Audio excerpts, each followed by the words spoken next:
Hello বন্ধুরা, আজ নিয়ে এসেছি এক ইভিনিং স্ন্যাক্সের রেসিপি, স্প্রিং অনিয়ন বা পেঁয়াজ শাকের রেসিপি। পেঁয়াজ শাক দিয়ে আজকে আমরা বানিয়ে নেব গরম গরম পকোড়া, যেটা চায়ের সাথে খেতে খুবই ভালো লাগবে। তার জন্য প্রথমেই স্প্রিং অনিয়নটাকে আমি ভালো করে ধুয়ে ছোট ছোট করে কেটে নিচ্ছি।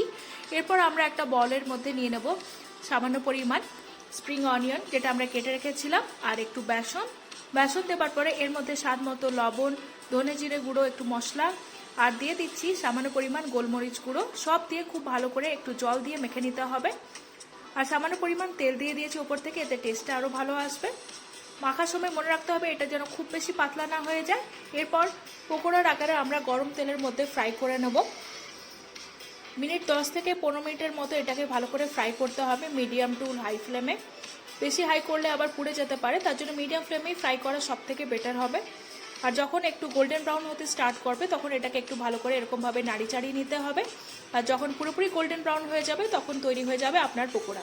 এটাকে এরপর আমরা তেল থেকে তুলে নেব আর গরম গরম চায়ের সাথে আজকে সার্ভ করব। আপনারাও বাড়িতে বানিয়ে ফেলুন স্প্রিং অনিয়নের পকোড়া, আর কেমন লাগলো আমাদেরকে বলবেন। ধন্যবাদ সবাইকে। নেক্সট ভিডিওতে নিয়ে আসবো আরেকটি ভালো রেসিপি, সঙ্গে থাকবেন।